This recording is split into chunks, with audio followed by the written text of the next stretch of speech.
सुन तेरी बसंत है हबीब खुदा दान करो অন্তরে প্রশান্তি যদি চাও সুন্নতের উপর আমল করো।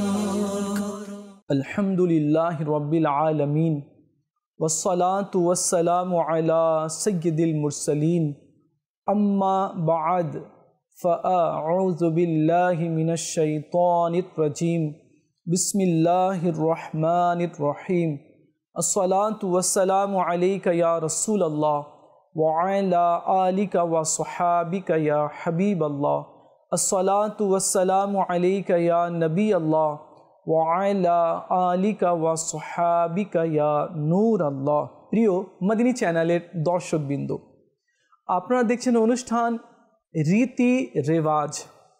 আর আজকে আমরা যে বিষয় নিয়েছি তা হচ্ছে মৃতের দাফন কাফনের রীতি রেওয়াজ। মানুষ যখন মারা যায় তো মারা যাওয়ার পরে এর দাফন কাফনেও যে কিছু ভুল রীতি রেওয়াজগুলো রয়েছে যেটা ইসলাম অ্যাকসেপ্ট করে না, এই বিষয় নিয়ে আমরা কিছু আলোচনা করার চেষ্টা করব। দেখুন, কিছু তো ভালো ইসলামিক রীতি রেওয়াজ রয়েছে। যেমন দেখা যায় ঈদে মিলাদুন নবী যখন আসে তো সবাই উন্নত কাপড় পরে, মিলাদ শরীফের মেহফিল করে, সুন্দর কিছু রান্না করে, গরিব মিসকিনদেরকে খাওয়ায়, দান সদকা করে। এটা তো ভালো রীতি রেওয়াজ রয়েছে। এবং এর উল্টো দিক নিয়ে নিন, আপনি অনেকেই নিউ ইয়ার পালন করে আর এর মধ্যে নাচ গান মদ জুয়া তাস খেলে। এটা কিন্তু খারাপ রীতি রেওয়াজ। তো অনুষ্ঠান সাজানো হয়েছে রীতি রেওয়াজের নামে এই জন্য কি যেটা ভালো তো সেটাকে আমরা অ্যাকসেপ্ট করব, আর যেটা মন্দ তো সেটা তাড়াতাড়ি নিজের ঘর থেকে আমরা বের করার চেষ্টা করব। তো আজকে আমরা শুনব মৃতের দাফন কাফনের রীতি রেওয়াজ কি আছে, কি হওয়া দরকার আর কি হয় এ সম্পর্কে জানবো। কিন্তু তার পূর্বে আমরা দুরূদ শরীফের একটি ফজিলত জানার চেষ্টা করব। আমার নবী সাল্লাল্লাহু তাআলা আলাইহি ওয়া আলিহি ওয়াসাল্লাম ইরশাদ করেন, আমার প্রতি অধিক হারে দুরূদ শরীফ পাঠ করো, নিশ্চয়ই আমার প্রতি তোমাদের দুরূদ শরীফ পাঠ করা তোমাদের গুনাহের জন্য মাগফিরাত স্বরূপ। সুবহানাল্লাহ।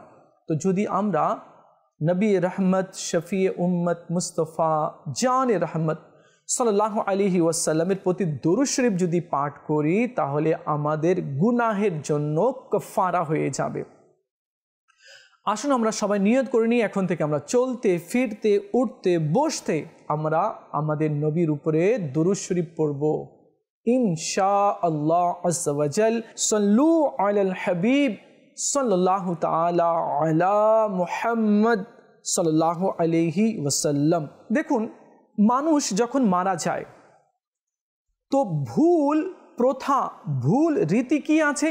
আরে শুনো, অমুক আত্মীয় অনেক দূরে থাকে, সে এখনো আসতে পারিনি, আসতে এখনো 8 ঘন্টা লাগবে, 6 ঘন্টা লাগবে, 12 ঘন্টা লাগবে। হ্যাঁ, ছেলে এখনো আসেনি, বিদেশ থেকে আসতে সময় লাগবে। এক কাজ করো, মুর্দাকে ফ্রিজিং করে দাও বা বরফ দিয়ে তাকে ঢেকে রাখো বা এমন জায়গায় রেখে দাও যাতে দেহ নষ্ট না হয়। আমরা দেখেছি, আপনারাও দেখেছেন। তো এভাবে করে রাখাটা এটা ঠিক নয়, মুর্দাকে কষ্ট হয়। হাদিসে পাকের মধ্যে রয়েছে জীবিত মানুষ যে সব বিষয় দিয়ে কষ্ট পায়, যে সব জিনিস দিয়ে কষ্ট পায়, মুর্দাও সেই সব জিনিস দিয়ে কষ্ট পায়। আপনাকে জীবিত মানুষকে যদি ফ্রিজিং করে দেওয়া হয়, বরফে যদি ঢেকে রাখা হয়, নিশ্চয়ই আপনি কষ্ট পাবেন, ভীষণ কষ্ট পাবেন আপনি। তো আপনি যখন কষ্ট পাচ্ছেন তো মুর্দাও কি কষ্ট পাচ্ছে। তো এভাবে করা কিন্তু ঠিক নয়, আর এটা ভুল প্রথা রয়েছে, এটাকে বর্জন করতে হবে। মুর্দাকে তাড়াতাড়ি দাফন করার হুকুম হয়েছে, দেরি করতে নেই। নাম্বার 2, অনেক সময় দেখা যায় যে মুর্দার নখগুলো কাটে, অনেক সময় দেখা যায় নখ বেড়ে গেছে, তো মারা গিয়েছে, তো এক কাজ করো, নেল কাটার নিয়ে আসো, নেল কাটার দিয়ে নখগুলো কেটে নাও। আরে চুল দেখো কেমন হয়েছে, আরে দাড়ি মোচ দেখো কত বড় হয়ে গিয়েছে, দাড়িগুলো দেখো কত বড় হয়ে গিয়েছে, মোচ কাটো, দাড়ি কাটো, নখগুলো কেটে দাও, এবং নাভের নিচে যে চুল আছে সেটাকেও কেটে ফেলো না। এভাবে করার জন্য শরীয়ত আদেশ দেয়নি, এটা ভুল প্রথা। যেভাবে আছে সেভাবেই মুর্দাকে গোসল দিয়ে দাফন করে দিতে হবে, এর জন্য শরীয়ত আদেশ দেয়নি। আর আমাদের সমাজে কিছু কিছু এলাকাতে এইভাবে করা হয়, নখগুলো কেটে দেয়, মোচগুলো কেটে দেয়, দাড়িগুলো কেটে দেয়, চুল আছে চুল কেটে দেয়, মানে মানে কি যে শুরু করেছে। কেন করে? এই জন্য করে কি তারা জানে না, ইসলামকে বুঝিনি, যারা বুঝেছে তাদের কাছে যায়নি, শুনেনি। আমরা ইসলামকে নিজের মন অনুযায়ী চলাতে পারবো না, আমরা শরীয়তকে নিজের ইচ্ছা অনুযায়ী অ্যাপ্লাই করতে পারবো না। কোরআন ও হাদিসের মধ্যে যা আছে এবং ইমামগণ যা লিখে গিয়েছেন সে অনুযায়ী আমাদেরকে আমল করতে হবে। নাম্বার 3, অনেকেই মুর্দার কাপড় যখন মারা যায় তো মুর্দার কাপড় কেঁচি দ্বারা কেটে কেটে কেটে কেটে বের করে। হ্যাঁ, এটা আপনিও দেখেছেন, আমিও দেখেছি। মনে করুন যদি কাপড় ভালোভাবে খুলে দেওয়া সম্ভব হয় কিনা, ইজি আছে, বের করে দিতে পারবো, খুলে দিতে পারবো, এই তো এখনই মারা গিয়েছে, ইজি আছে, খুলে দিতে পারবো, তাহলে তো আপনি খুলে সেটাকে নিজেও ব্যবহার করতে পারবেন। আর দেখছেন না অনেক সময় হয়ে গেছে, এটা সম্ভব হচ্ছে না, আর তো সে সময় আপনি কেটে দিতে পারেন।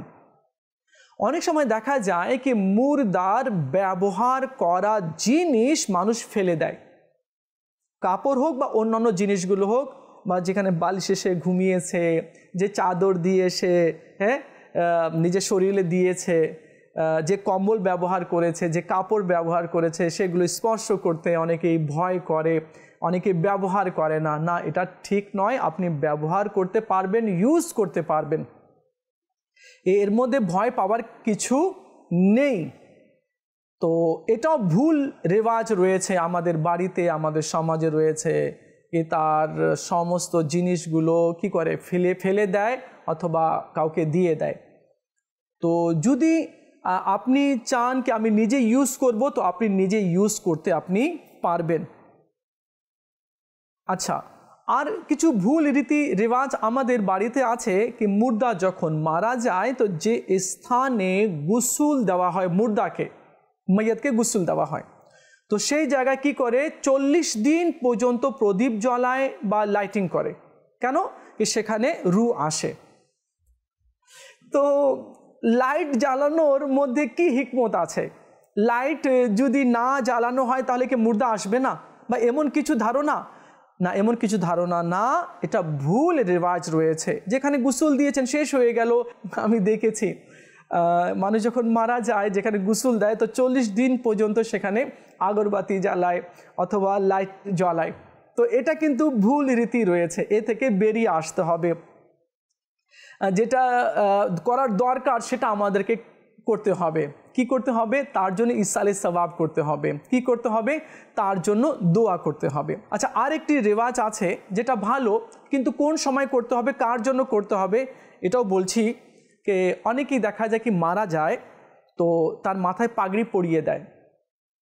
তো এটা পাগড়ি পরার আদেশ দেওয়া হয়েছে যদি কোনো সুন্নি মাশায়েখে ইজাম রয়েছেন, আল্লাহর ওয়ালি কোনো ব্যক্তি আছে বা কোনো নেক ব্যক্তি আছে, আলিমে দ্বীন আছে, সে যদি মারা যায় তো তাকে পাগড়ি পরিয়ে দেওয়া যায়।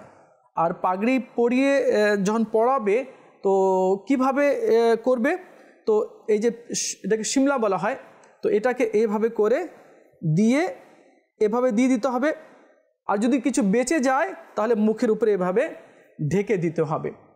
তো এটা করা যায়, কিন্তু এটা সাধারণ পাবলিককে করা এটা ঠিক নয়। সাধারণ পাবলিক যারা আছে, না নামাজ আছে, না রোজা আছে, কোনো ইবাদত নাই, বন্দগি নাই, তো এমন ব্যক্তিকে দিতে উলামা কেরাম নিষেধ করেছেন। যদিও কেউ দিতে চায় তাহলে কোনো সুন্নি মাশায়েখে ইসলাম অথবা সুন্নি আলিমে দ্বীন যদি ইন্তেকাল করে তাহলে করা যেতে পারে।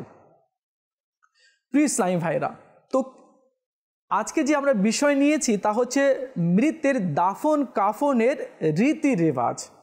তো কিছু ভুল রীতি রেওয়াজগুলো ছিল তা আমি আরজ করার চেষ্টা করেছি। আচ্ছা, অনেক সময় দেখা যায় কে মৃত ব্যক্তি মারা গিয়েছে, তো এটা এখন সন্দেহ জাগে, ছেলের সন্দেহ হলো বা মেয়ের সন্দেহ হলো কে কীভাবে মারা গেল, নিশ্চয়ই কেউ হয়তো বিষ পান করিয়ে দিয়েছে বা হয়তো কেউ এমন করেছে বা এই করেছে বা সেই করেছে, সন্দেহ জেগেছে। মারা গিয়েছে, অলরেডি দাফনও হয়ে গিয়েছে, অলরেডি 1 মাস হয়ে গেছে, 15 দিন হয়ে গিয়েছে, 2 বছর হয়ে গেছে, এমন হয়। আবার সন্দেহ জাগে, জানি না কি হয়ে যায়। এরপরে তারা কেস করে দেয়। এরপর এখন প্রশাসন কি করবে, না পেরে তারা কবর থেকে মুর্দার লাশ বের করে। অনেক সময় মুর্দার লাশ নষ্ট হয়ে যায়, তো আবার বের করে আবার ময়না তদন্তে নিয়ে যায়। তো কত কষ্ট এটা হচ্ছে মুর্দার অপমান করা, মুর্দাকে ইনসাল্ট করা। আমরা কি মনে করি কি এটা শুধু একটা কবরই আছে? না, বরং এটা একটা দুনিয়া আছে। এই যে পৃথিবী আছে এর চেয়ে বড় একটা দুনিয়া হচ্ছে কবরের দুনিয়া। মুর্দাকে যখন কবরে রাখা হয় তো অন্যান্য মুর্দারাও চলে আসে, তাকে জিজ্ঞেস করে যে আমার পরিবারের লোকেরা কেমন আছে। ওই নতুন মুর্দা থেকে জানতে চায়, যে এখন দাফন হয়েছে তার থেকে জানতে চায়। তো এইভাবে করে আবার বের করে নিয়ে আসা, তো এটা হচ্ছে মুর্দার জন্য অপমানজনক। এমন করা কিন্তু ঠিক নয়। আমরা জানি না, মানে যা ইচ্ছে আমরা তাই করছি মুর্দাদের সাথে, তো এটা করা ঠিক নয়। এটা গুনাহের কাজ রয়েছে। নিজের স্বার্থের জন্যে, নিজের লোভের জন্যে, কিছু 2 টাকা পাওয়ার জন্য আপনি এক মুর্দাকে কবর থেকে বের করে দিলেন। আপনাকে যদি আপনার ঘর থেকে বের করে দেওয়া হয় আর যদি অপমান করা হয় কি হবে? তাকে বের করে আনা, একটু চিন্তা করুন আপনি, কেমন একটা ব্যাপার রয়েছে। হাজার হাজার মানুষের ভিড় লেগে যায়, তারাও আবার কথা বলতে শুরু করে, দেখছো দেখছো কি হয়েছে, দেখছো কবরেও সে জায়গা পেল না। এভাবে লোকেরা বলে। ভাই, হাজারো কথা, হাজারো নেগেটিভ কথা শুরু হয়ে যায়। আল্লাহর ওয়াস্তে এগুলো বন্ধ করুন। হ্যাঁ, যদি প্রশাসনিক এমন যদি কোনো থাকে তো সেটা ভিন্ন কথা আছে, এটা আইন আছে দেশের। কিন্তু আপনি সন্দেহমূলক এভাবে করছেন, তাকে বের করে দিচ্ছেন, তো এটা একটা দেখার বিষয় রয়েছে। এটা মুর্দার উপরে অনেক বড় জুলুম হচ্ছে। আল্লাহ তাআলা আমাদের সবাইকে বোঝার তৌফিক দান করুক। আচ্ছা, আরেকটি কথা, ভুল রীতি যেটা আছে, মানুষ যখন মারা যায় তো বলে ছেলে তো বিদেশে আছে, আসতে প্লেনে উঠেছে, হয়তো সে এই দেশে আসবে, এই দেশ হয়ে আবার এখানে আসবে, তো আস্তে আস্তে মনে 2 দিন লেগে যাবে। তো একটা কাজ করো, এটাকে ফ্রিজিং করে দাও লাশকে। তো ভাই, এটা কি কোনো একটা বস্তু? এটা কি কোনো বস্তু আছে? যা ইচ্ছে তাই করছেন, ফ্রিজিং করে দিচ্ছেন আপনি। কি হয়েছে এটা কি? ভাই, সে মানুষ মারা গিয়েছে, তার মানে এটা না কি তাকে যা ইচ্ছে তাই করি। এখন ছেলে আসছে, আসুক ভাই, ঠিক আছে, তুমি আসতে চাচ্ছ দেশে, বাড়িতে আসো, আমরা মাটি দিচ্ছি, এরপরে তুমি কবরে গিয়ে দোয়া করে দিও। এখন ছেলে আসছে, তো কি করবে? এটা কি সে কি জিন্দা করবে? নাউজুবিল্লাহ, এমন তো না। ও আসুক না, তার বোন আছে, বোনকে দেখে নিবে, ভাইকে দেখে নিবে, কথাবার্তা বলে নিবে, কিন্তু এমন করা কিন্তু ঠিক নয়। কি করা উচিত? যদি কেউ মারা যায় তো সেটার জন্য, মুর্দার জন্য দোয়া করতে হবে, ইসালে সওয়াব করতে হবে। চলুন এবার আমরা ইসালে সওয়াব সম্পর্কে হাদিসে কারিমা শুনি। অনেকে দোয়াও করে না, অনেকে ইসালে সওয়াবও করে না। এক তো জীবিত মানুষের উপরে কিছু মানুষ জুলুম করে, অত্যাচার করে, অন্যায় করে, অবিচার করে, আর কিছু মানুষ আছে মৃত মানুষের উপরে অন্যায়, অবিচার, জুলুম করে। এখন সেটা কিভাবে? সেটা এইভাবে কি তার জন্য দোয়া করা হচ্ছে না, তার জন্য ইসালে সওয়াব করা হচ্ছে না, তার জন্য মাগফিরাত চাওয়া হচ্ছে না, এটা তো তার উপরে জুলুম হয়ে গেল। দোয়া করতে হয়। আর আল্লাহ নবী সাল্লাল্লাহু আলাইহি ওয়াসাল্লামের একটি হাদিসে কারিমা শুনুন। প্রিয় নবী সাল্লাল্লাহু তাআলা আলাইহি ওয়া আলিহি ওয়াসাল্লাম ইরশাদ করেছেন, কবরে মুর্দাদের অবস্থা হচ্ছে পানিতে ডুবন্ত মানুষের ন্যায়।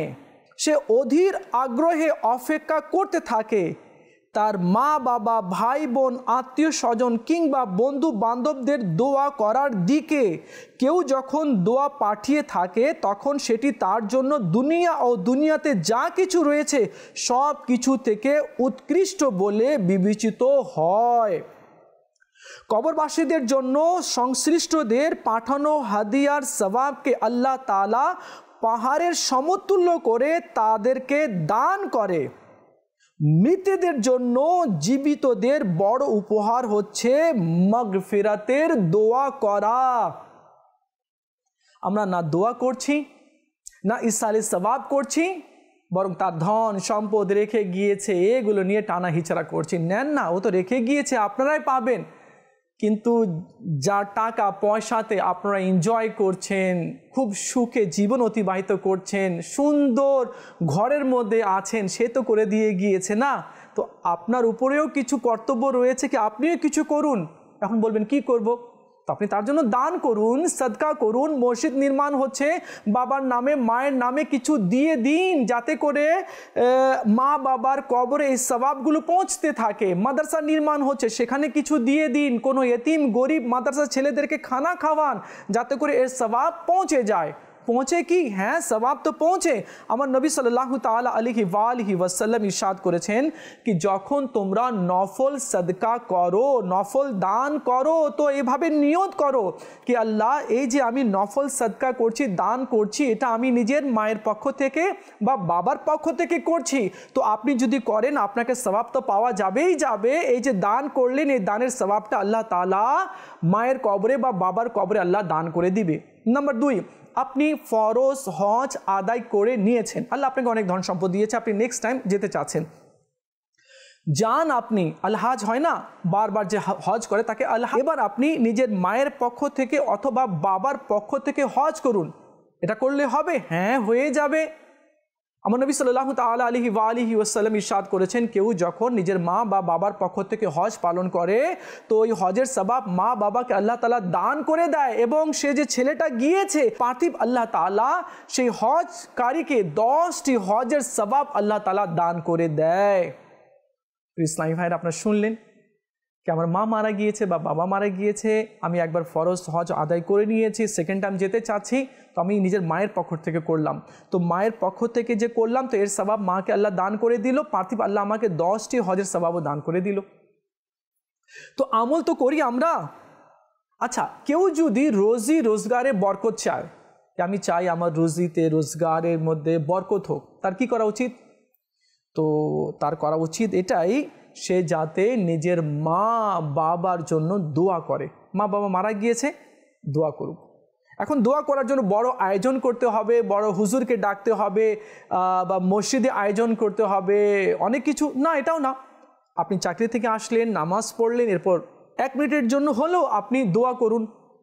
তো এই দোয়া করা হয়ে গেল। তো এই দোয়া করার কারণে আল্লাহ তাআলা আপনার ঘরের মধ্যে খায়ের বরকত দান করবে। আর যদি না করেন, ভুলে যান, তাহলে অচিরেই ঘরের মধ্যে কি হবে? দুঃখ, অভাব, অনটন শুরু হয়ে যাবে। তো এটা ভালো রীতি রেওয়াজ, ইসালে সওয়াব করা দরকার। আর আমার নবী সাল্লাল্লাহু আলাইহি ওয়াসাল্লাম ইসালে সওয়াব করতে বলেছেন। আমার নবী সাল্লাল্লাহু আলাইহি ওয়াসাল্লাম একটি হাদিস কারীম আপনাকে বলছি। আমার নবী সাল্লাল্লাহু আলাইহি ওয়াসাল্লাম ইরশাদ করেছেন, কিছু মানুষ গুনাহ নিয়ে কবরে যাবে, কিন্তু যখন তাকে উঠানো হবে কিয়ামতের দিনে, তো সে গুনাহ মুক্ত হয়ে উঠবে। সাহাবা কেরাম জিজ্ঞাসা করলেন, ইয়া রাসূলুল্লাহ সাল্লাল্লাহু আলাইহি ওয়াসাল্লাম, এটা কিভাবে সম্ভব হবে? আমার নবী বললেন, মুমিনদের দোয়ার বরকতে।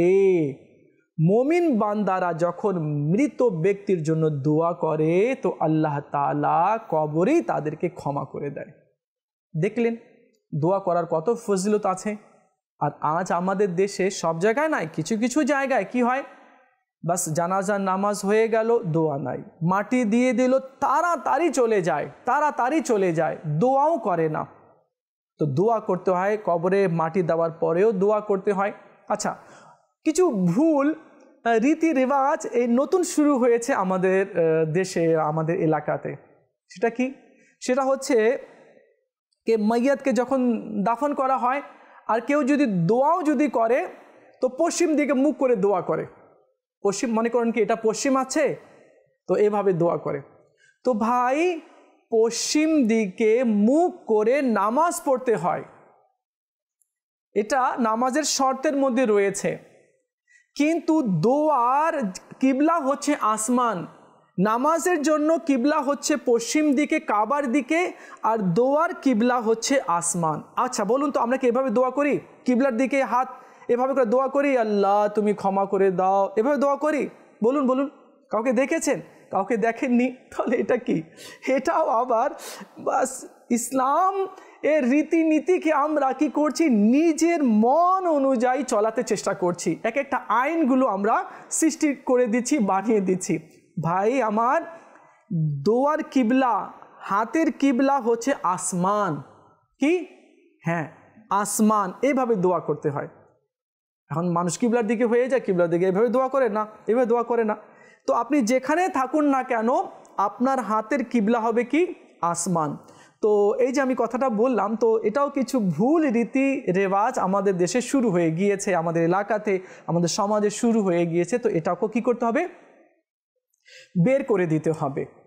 আর যেটা শরীয়তের মধ্যে রয়েছে, কোরআনে রয়েছে, হাদিসে রয়েছে, সে অনুযায়ী আমল করতে হবে। তো প্রিয় ইসলামী ভাইরা আর মদিনী চ্যানেলের দর্শকবৃন্দ, আমরা শুনছিলাম যে মৃত ব্যক্তির দাফন কাফনের রীতি রেওয়াজ। আচ্ছা, যখন জানাজা উঠানো হয়, খাট নিয়ে যাওয়া হয়, তো সুন্নত তরিকা কি আছে? সুন্নত হচ্ছে কে মনে করুন এই যে এভাবে খাট রয়েছে, এদিকে মাথা আছে, পা এদিকে রয়েছে, তো আমার হচ্ছে ডান দিক, মাথা এদিকে, পা এদিকে, তো এভাবে নিয়ে যাচ্ছে, আমি আছি সামনে। তো প্রথমে আমার ডান দিক, প্রথমে আমার হাতের ডান দিক, বাম দিক না, হাতের ডান দিকে আমি যাব, এদিকে আসব, খাট আছে, খাটের এদিকে আসব, এসে আমি কাঁধে নিব, এভাবে 10 কদম আমি চলবো, 10 কদম চলবো আমি। তারপরে খাটের আমি ঠিক এই জায়গা থেকে আমি এই জায়গায় চলে আসলাম, আবার আমি ডান কাঁধনি নিয়ে এভাবে গেলাম। এরপরে এই দিক থেকে আবার চলে আসবো, এইদিকে আসবো, বাম কাঁধে নিব, এবার বাম খাট থেকে 10 কদম চলে আবার ঠিক পিছনে এসে আবার বাম কাঁধে নিয়ে আমি যাব। এটা হচ্ছে, এভাবে আমরা খাট উঠানোর আমরা চেষ্টা করব ইনশাআল্লাহ আজ্জা ওয়াজাল। আচ্ছা, একটা কথা আছে কি কিছু ভুল রীতি রেওয়াজ রয়েছে যে আমাদের দেশে তো প্রায় লুঙ্গি পরে, বা অনেকে মানে অনেক কিছু পায়জামা পরে। তো মুর্দার যখন গোসল দেওয়া হয় তো লুঙ্গিটাকে কি করে ফেলে দেওয়া হয়, হ্যাঁ ফেলে দাও, ডাস্টবিনে ফেলে দেয়, নালিতে ফেলে দেয়, ময়লা জায়গায় ফেলে দেয়, মুর্দা মারা গেছে, এটা নোংরা। না, সেটাকে আপনি ধুয়ে ইউজও করতে পারবেন। সেটা একেবারে নাপাক হয়ে যায়নি, একেবারে সারা জীবনের জন্য নাপাক হয়ে যায়নি। হ্যাঁ, যদি ময়লা লাগা থাকে তো সেটা পাক করে আপনি পরে নিতে পারবেন, এতে কোনো অসুবিধা নেই। আজকে আমরা মৃতের দাফন কাফনের ব্যাপারে কিছু কথা শুনেছি। প্রিয় ইসলামী ভাইরা আর মদিনী চ্যানেলের দর্শকবৃন্দ, আপনারা দেখছেন অনুষ্ঠান রীতি রেওয়াজ। কিছু রেওয়াজ ভালো রয়েছে, কিছু মন্দ রয়েছে। তো আজকে আমরা যে বিষয় নিয়েছিলাম তা হচ্ছে মৃতের দাফন কাফনের রীতি রেওয়াজ। এ সম্পর্কে আমরা কিছু জানার চেষ্টা করেছি। দেখা হবে আগামী পর্বে, আরেকটি বিষয় নিয়ে আমরা আলোচনা করব। ততক্ষণ ভালো থাকবেন, মদিনী চ্যানেলের সঙ্গেই থাকবেন। সাল্লু আলাল হাবিব সাল্লাল্লাহু তাআলা আলা মুহাম্মদ সাল্লাল্লাহু আলাইহি ওয়াসাল্লাম।